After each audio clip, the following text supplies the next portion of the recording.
Sinbad the Sailor stood at the edge of a pit that had no bottom he could see, a cavern under a mountain, heaped with the bones and bodies of the dead. They lowered him down on a rope with 7 loaves of bread and a jug of water, and then they rolled a great stone over the only light.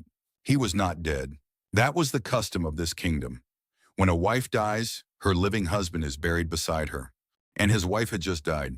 From the world of the Arabian Nights told by lamplight on Nightfall Tales, this is the 4th voyage of Sinbad the Sailor. He had already survived a man-eating giant and come home rich enough to never sail again. But the sea has a voice, and Sinbad could never stop listening to it. This voyage would carry him to an island of cannibals, into the favor of a foreign king, and at last down into the dark under a mountain where the dead were waiting and a man had to decide what he would do to climb back out. Dim the lamp and listen. Sinbad came home from his 3rd voyage a wealthy man, swearing on his life that he would never set foot on a ship again. And for a while he kept that oath. He bought a fine house, filled it with friends and feasting, and let the memory of the giant's island fade like a bad dream. But peace for Sinbad was a kind of slow drowning. Month by month the comfort soured into restlessness. He would stand on his rooftop at dusk and watch the gulls turn toward the harbor, and something in his chest would turn with them. The smell of tar and salt drifting up from the docks was sweeter to him than any garden. At last he could bear it no longer. He gathered his wealth, bought a stake in a fresh cargo, and went down to Basra, where a sturdy ship was taking on merchants bound for distant ports. He told himself this voyage would be different. They always told themselves that. The sails filled, the shore fell away, and Sinbad breathed easy for the first time in a year, sailing as he always did, straight toward his own ruin. For weeks the voyage was kind. They traded from island to island, the holds filling with profit, the crew growing fat and easy. Then far out on open water, the sky turned the color of a bruise. The wind came first as a whisper, then as a fist. A storm fell on the ship from every side at once, and no skill of the captains could hold her together. The mast cracked like a bone, the hull split, the sea reached up and simply took the vessel apart. Sinbad clung to a torn plank of decking as the black waves threw him where they pleased, swallowing his shipmates one by one until he could no longer hear their cries over the roar. He did not sleep so much as lose himself, and when he came back to the world he was lying face down in warm sand under a clear sky, half drowned, his fingers still locked around the wood. He was alive.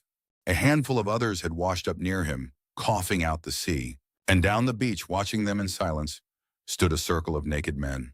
The naked islanders did not attack. They smiled and beckoned, and led the shipwrecked men to their settlement, and there they set out a great meal, a strange dish of unknown herbs and rich coconut oil, pressed warmly upon the starving sailors. Sinbad's companions fell on it like wolves, but Sinbad, watching the islanders' faces, felt the hair rise on his neck. The hosts ate none of it themselves. They only watched and waited the way a man waits for a pot to come to the boil. He took nothing but a few mouthfuls of plain water and quietly let the dish pass him by. By the next morning he understood his fear was right. His companions had changed. They ate and ate and ate, and the more they ate the duller their eyes became, until they no longer spoke, no longer remembered the wreck or their own names, and only grazed, swollen and witless, wherever they were led.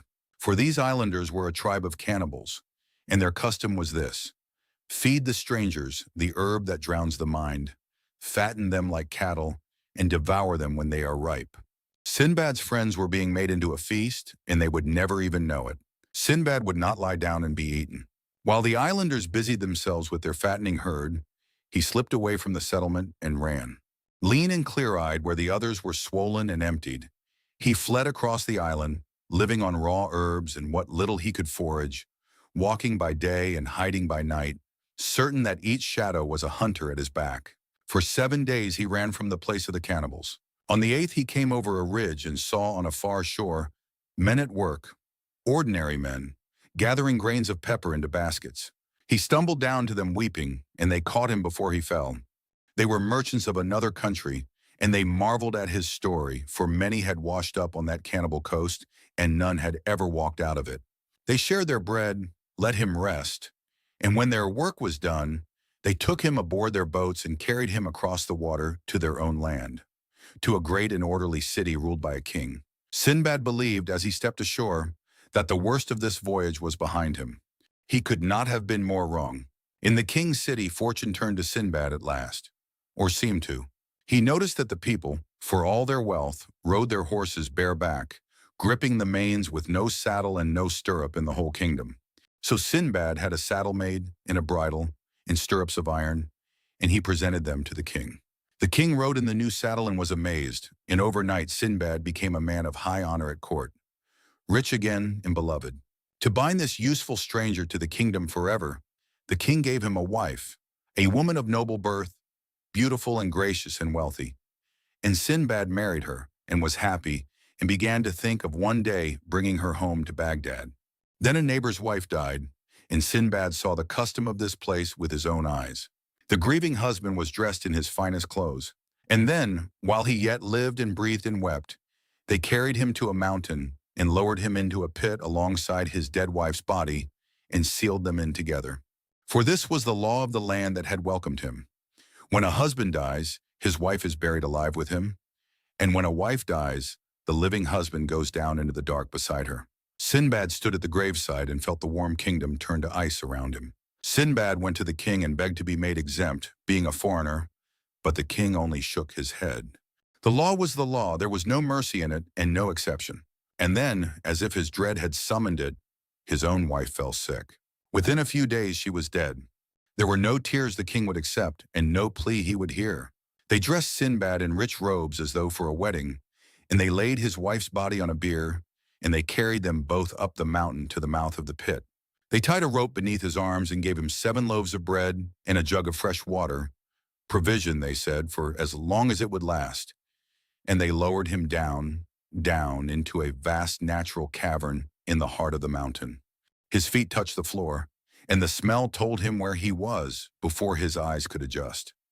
The chamber was strewn with the dead of generations, the bones and the rotting bodies of every husband and wife the kingdom had ever sealed below. Far above, the daylight shrank to a coin, to a spark, and then they rolled the great stone across the opening, and there was no light at all. For a long while Sinbad simply wept in the blackness, among the dead, rationing his bread crumb by crumb and his water drop by drop, knowing that when they were gone, he would become one more body on that floor. But the bread did run out, the water did run dry, and just as the end closed in on him, he heard high above the grinding of the great stone being rolled aside, and a shaft of dreadful light, and the sound of weeping. They were bearing another, a fresh corpse, and beside it a living spouse, lowered down with 7 loaves and a jug of water of their own. And here is the part the lamp does not soften. Sinbad was past gentleness now. The dark had taken that from him. To live one more day, he took up a heavy thigh bone from the floor, and when the newcomer had been sealed in below, he did what a starving animal does. He took their bread, he took their water, and when the next was buried, he did it again, and again, living off the provisions of the freshly damned, becoming, in that lightless place, a thing as terrible as the custom that had put him there. He kept count of nothing but the loaves. Survival had a price, and he paid it in the only currency the pit accepted. How long he lived that way, Sinbad never could say. But one day in the dark, he heard a sound that did not belong. Not weeping, not the roll of the stone, but the soft padding of feet and the scrape of claws. Some wild animal had found its way into the cavern of the dead and was feeding there. Sinbad followed the sound, stumbling over bones, and where the creature fled from him, he saw at last a thin gray thread of daylight, a crevice worn through the mountain's flank by some underground stream, opening onto a cliff high above the open sea. The beasts of the shore had been coming and going through it all along. Sinbad wept again, but this time for joy. He went back into the dark one last time, and from the bodies of the rich dead he gathered all he could carry, ropes of pearls, gold, rubies, and emeralds heaped on the silent corpses, and he bound the treasure to himself and crawled out through the crack into the light.